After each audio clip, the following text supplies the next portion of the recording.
শাহজাহানের শাগরেদ শিবপ্রসাদ হাজরা উত্তম সর্দারদের অত্যাচার নিগ্রহ ঘিরে জমা অভিযোগের প্রতিবাদে গ্রামবাসীরা সোজাসুজি স্বর্ণালীতে সন্দেশখালীর প্রতিবাদীরা মুখ্যমন্ত্রীর দাবি উড়িয়ে কি বললেন প্রতিবাদী মহিলারা দেখুন।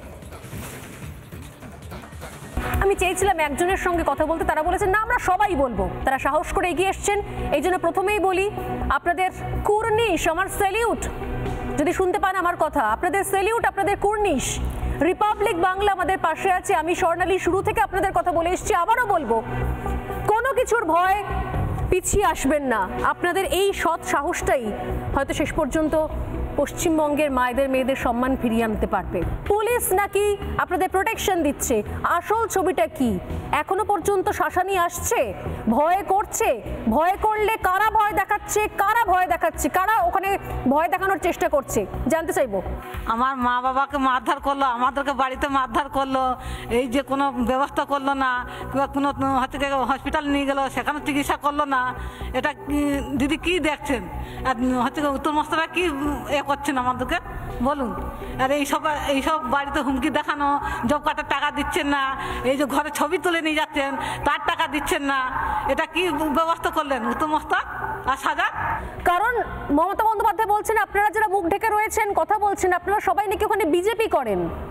কিসের ভয় আপনারা আপনাদের পরিচয় গোপন করতে বাধ্য হচ্ছেন? যে বলতে চান বলতে পারেন, কোনো অসুবিধা নেই, আমি শুনতে পাচ্ছি সবার কথা। এই যে আমাদের মায়েদের উপরে যে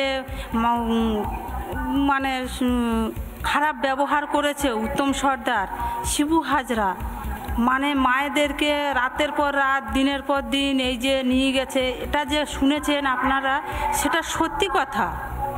এটা বাস্তব ঘটেছে বলে ওই জন্য আমরা মায়েরা তুলে ধরছি যে আমাদের যে এই যে মায়েরা আমরা কত সহ্য করব, দিনের পর দিন, রাতের পর রাত, ওরা যদি এতই টর্চার করে আমাদের উপরে। আমরা এই মুখ ঢেকে যে কথা বলছি তোমাদের সাথে, আমাদের খুব কষ্টই আছি আমরা। এর শাস্তি চাই, শাস্তি চাই। মুখ্যমন্ত্রী বলছেন যে আপনারা ওই সন্দেশখালীর বাসিন্দাই নন, আপনারা বহিরাগত, বাইরে থেকে বিজেপি আপনাদের নিয়ে এসেছে, তাই মুখ দেখাতে পারছেন না। আপনারা কি বহিরাগত? আপনারা কি সন্দেশখালীর বাসিন্দা নন? আমরা আদিবাসী, আমরা এখানের স্থানীয়। আমাদের আধারে ঘরে ফুটলে গেদা, রাহবে গেদা সব ধানে, বলি রাহবে গেদা সব ধানে।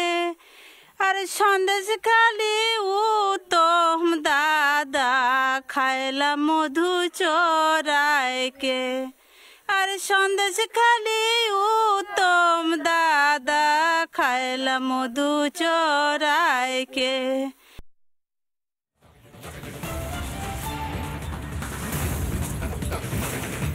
সন্দেশখালীর যে পরিস্থিতি তৈরি হয়েছিল, সেই পরিস্থিতির ছবি কিন্তু লাগাতার আপনাদের দেখিয়েছি। দেখুন কি পরিস্থিতি তৈরি হয়েছিল সেখানে, কিভাবে গ্রামবাসীরা লাঠি হাতে রীতিমতন রাস্তায় নেমে গিয়েছিলেন। লাগাতার সেই কভারেজ কিন্তু করে গেছি আমরা রিপাবলিক বাংলাতে। আবারও দেখাচ্ছি সেই ছবিটা, আপনারা দেখুন যে কিভাবে তারা রাস্তায় নেমেছিলেন।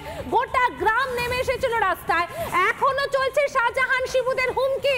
রেহাই পান্না এলাকার তৃণমূল কর্মীরাও আতঙ্কে দিন কাটছে, তৃণমূল কর্মীদেরই এমনকি কেড়ে নেওয়া হয়েছে তাদের জমি। বুঝতে পারছেন পরিস্থিতিটা, যে তৃণমূল কর্মী হয়েও তারাও রেহাই পাচ্ছেন না। আর গোটা গ্রাম কিভাবে রাস্তায় নেমে এসেছে দেখুন। একদম প্রথম দিন থেকে লাগাতার আমরা গ্রামবাসীদের, মা বোনেদের কথা বলে গেছি, দেখিয়েছি সেখানকার পরিস্থিতি। দেখুন একবার সেখানে ছবিতে এবং কি বলেছেন গ্রামবাসীরা, শুনুন একবার। দিনের পর দিন অত্যাচার তো হয়েছে আপনাদের ওপর, কি বলবেন? এখনো পর্যন্ত শিবু হাজরা, শেখ শাহজাহানের হুমকি পাওয়া যায়, হুমকি দেয় তারা? হ্যাঁ, ছেলেপিলেরা পরে বলছে কি এদের সমস্যা হবে, যারা এই হচ্ছে এতে করছে তাদের পরে ব্যবস্থা হবে। 1.5 বিঘে জমি আমার ভেজ জায়গা ছিল, সেইটা ওই পার্টির থেকে অন্যকে দিয়ে দিয়েছে আমার কাছ থেকে, তাও আবার স্টাম্পে সই করে নিয়েছে, যেন এতে কোনো দাবি থাকলো না।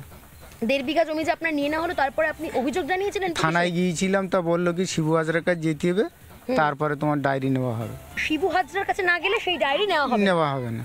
আচ্ছা, তারা যখন আসতেন হুমকি দিতে, তারা যখন আপনার থেকে জমিটা কেড়ে নিল, তাদের কাছে অস্ত্র ছিল? ওই লাঠি টাঠি ভয় দেখাতো, অমুক হবে তমুক হবে, এই করবো, এখান থেকে বাস করতে দেবো না। বাড়িতে কে কে আছে আপনার? আমার 2 মেয়ে আর আমি ছেলে আছে, এই ছোট ছেলেটা। হাজার আপনার হ্যাঁ। স্ত্রীকেও নিতে হয়েছে? হ্যাঁ। তো কি করতো আপনার স্ত্রীকে, কি বলতো তারা এসে, শিবু হাজরার লোকজন কি বলতো এসে? ওই তোমার স্বামীকে এই করতে হবে, সেই করতে হবে, পার্টিতে যেতে হবে, সেই পার্টিতে যেতে হবে, না গেলে এই সমস্যা আছে, তো সে বিভিন্ন রকমের ভাষাতে কথা বলতো। তা আপনার স্ত্রীকেও কি যেতে বলতো নাকি রাত্রিবেলা? হ্যাঁ, ওই মিটিংয়ে যেতে হবে, এক্ষুনি মিটিং যেতে হবে, তো এক্ষুনি মিটিং যেতে হবে, মানে না গেলে সমস্যা হবে। পরে বাইক বাহিনী আসলে তখন আমরা করা কিছু করতে পারবো না। এখনো পর্যন্ত ভয় ঘুম হয়? রাত্রিবেলা ঘুম হয়? ঘুমোতে পারেন?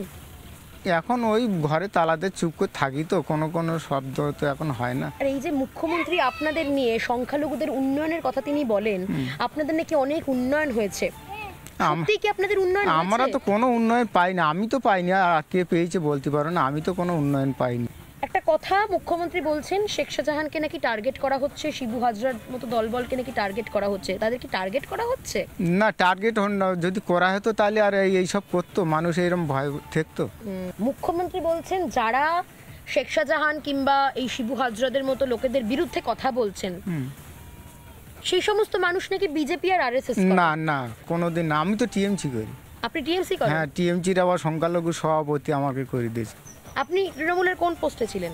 ওই সংখ্যালঘুর আছে অঞ্চল সভাপতি। এখনো রয়েছেন?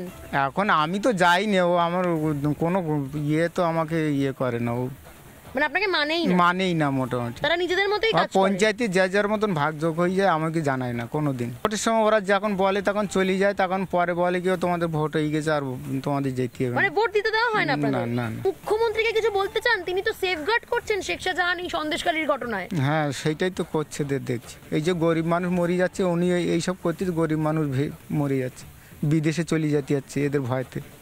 আমার মতন বহু লোক বিদেশে চলে যাচ্ছে। তার মানে কোনো ছেলেপিলিদের সঙ্গে মেশা যাবে না, মানে অন্যান্য দলের লোকদের সাথে মেশা যাবে না। মেশা গেলেই বলে ও বিজেপি করেছে কি ও আইএসএফ করেছে। হ্যাঁ, এইসব। এখানে আরএসএস বিজেপি নেই, এখানে না কোনো, এখানে ক্যাম্প হয় না, তার বিজেপির আরএস এর কোনো ক্যাম্প হয় না। তাহলে বিজেপি আর আরএস হলো কি করে? আমরা কথা বলছিলাম এতক্ষণ সন্দেশখালীর বাসিন্দার সঙ্গে, তাদের একটার পর একটা অভিযোগ, এবং সেই অভিযোগের ভিত্তিতেই শিবু হাজরা, শেখ শাহজাহানের মতো দলবল এখনো পর্যন্ত হুমকি দিয়ে যাচ্ছে। সবটা মিলিয়ে এখন প্রশ্ন উঠছে অনেকগুলো। ক্যামেরায় মোহিত শেঠের সঙ্গে লীনা ভট্টাচার্যের রিপোর্ট, রিপাবলিক বাংলা, সন্দেশখালী।